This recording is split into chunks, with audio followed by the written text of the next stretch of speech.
भी हमारे साथ हैं। पराग जी, बहुत बहुत स्वागत है आपका। Very good morning. सबसे पहले तो आपसे एक बार एशियन पेंट्स पे नज़रिया जानना चाहेंगे, क्योंकि नतीजे तो कमज़ोर रहे ही, पर अब जो कॉन्फिडेंस है वो पूरी स्टोरी पे हिलता हुआ नज़र आया है, अगर कंजम्पशन थीम की बात करें। साथ ही गौरांग जी, जिस तरीके से कंपटीशन बढ़ रहा है स्पेस में, उसको भी लेकर कहीं ना कहीं चिंताएं हैं। आपने अगर नंबर्स रीड किए हैं तो आपका क्या टेक अवे है एशियन पेंट से, और एज एन इन्वेस्टर यहाँ पर क्या होनी चाहिए रणनीति? धन्यवाद सृष्टि, आपका। आप सभी को प्रणाम और शुभ प्रभात हमारे तरफ से।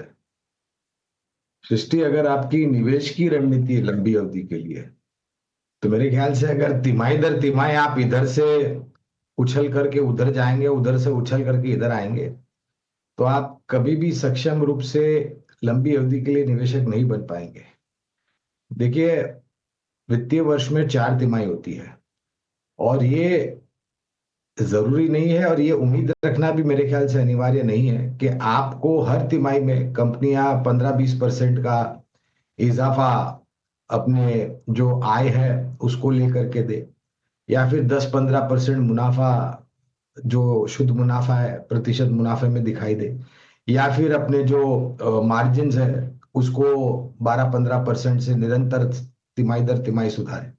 एकाध तिमाही में किसी भी क्षेत्र की कंपनी में परिस्थिति के अनुसार कुछ कमजोरियां आती हैं, और वो मेरे ख्याल से आपको स्वीकार करना चाहिए, उससे लड़ना नहीं चाहिए। आपको ये देखना है कि जिस क्षेत्र से जुड़ी हुई कंपनियों में आपका निवेश है उसका भविष्य आने वाले समय में कैसा है, और किस प्रकार का योगदान बैलेंस शीट पर आ सकता है। जहां तक रहा एशियन पेंट का सवाल, तो मेरे ख्याल से ये एक प्राथमिक पेंट क्षेत्र की कंपनी है जो काफी लंबे समय से हमारी खरीदारी की सूची पर रही थी, है, और भविष्य में भी रही रहेगी। मुझे दिक्कत ये है कि ये जो बड़े बड़े लक्ष्यांक को लेकर के जो टिप्पणियां आती हैं, वो मेरे ख्याल से आम निवेशक को घबरा देती हैं, थोड़ा भय पैदा कर देती है। ऐसा मेरे ख्याल से नहीं होना चाहिए। मेरा मानना है कि अगर आपका निवेश साल, 1.5 साल, 2 साल के लिए है, पहले तो पेंट क्षेत्र, pipe fitting, sanitary ware companies, vitrified ceramic tile companies, ये सब बहुत ही करीब से जुड़े हुए रियल एस्टेट सेक्टर के, और रियल एस्टेट सेक्टर इनके इनके साथ बहुत करीब से जुड़ा हुआ है। अगर रियल एस्टेट सेक्टर अच्छा करेगा सृष्टि, तो मेरे ख्याल से ये सभी कंपनी अच्छी करेगी। री पेंटिंग या फिर हाउस डेकोर निरंतर हम करते रहते हैं, और रंग रोगान भी हमारे घर में करते हैं, खास करके दिवाली के आसपास। तो ये एक रिपीट मार्केट हो जाता है।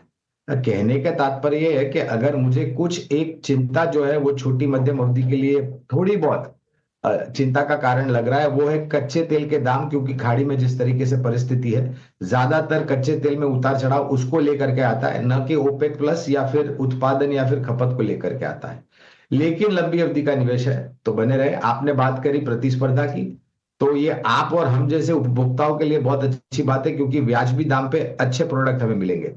आपका इशारा मेरे ख्याल से वो ग्रासिम का जो ओपस पेंट बाजार में उतरा है उसको लेकर के था। लेकिन ये क्षेत्र इतना बड़ा है सृष्टि, कि सक्षम और मजबूत कंपनियों के लिए जगह बिल्कुल बन जाएगी। टेक्निकल गेस्ट से भी राय ले लेंगे। याद रखिए, वॉल्यूम ग्रोथ केवल 0.5% वॉल्यूम ग्रोथ कंपनी ने रिपोर्ट किया है, और अनुमान था कि 8 से 9% का वॉल्यूम ग्रोथ कंपनी रिपोर्ट कर पाएगी। तो काफ़ी कमज़ोर नतीजे, कमेंट्री भी डिमांड को लेकर काफ़ी कमज़ोर है, और इसी के साथ याद रखें कंपटीशन भी बढ़ती हुई नज़र आ रही है, जिसका इम्पैक्ट भी यहाँ पर दिखा है। देवांग, आपसे पूछना चाहूँगी, एशियन पेंट्स स्टॉक में पिछले 1 महीने में 10% की गिरावट ऑलरेडी दिखी है, और अब कमजोर नतीजों के बाद शायद फिर एक बार गिरावट दिख सकती है। टेक्निकल्स पर क्या राय होगी? तो एशियन पेंट की बात करें, टेक्निकल्स में भी जो चार्ट स्ट्रक्चर है ट्रेंड नेगेटिव है, पॉसिबल है और फर्दर और करेक्शन देखने भी मिल सकता है। फर्स्ट सपोर्ट है 2700 का, ये भी अगर ब्रेक करे तो फर्दर और 1640 तक के लेवल्स भी देखने मिल सकते हैं। तो फर्स्ट टारगेट रहेगा 2700, नेक्स्ट रहेगा 2640। जहां तक रेजिस्टेंस की बात करें, 2800 एक रेजिस्टेंस फेस कर रहा है स्टॉक, तो यहाँ पे भी गिरावट देखने मिल सकती है एशियन पेंट में।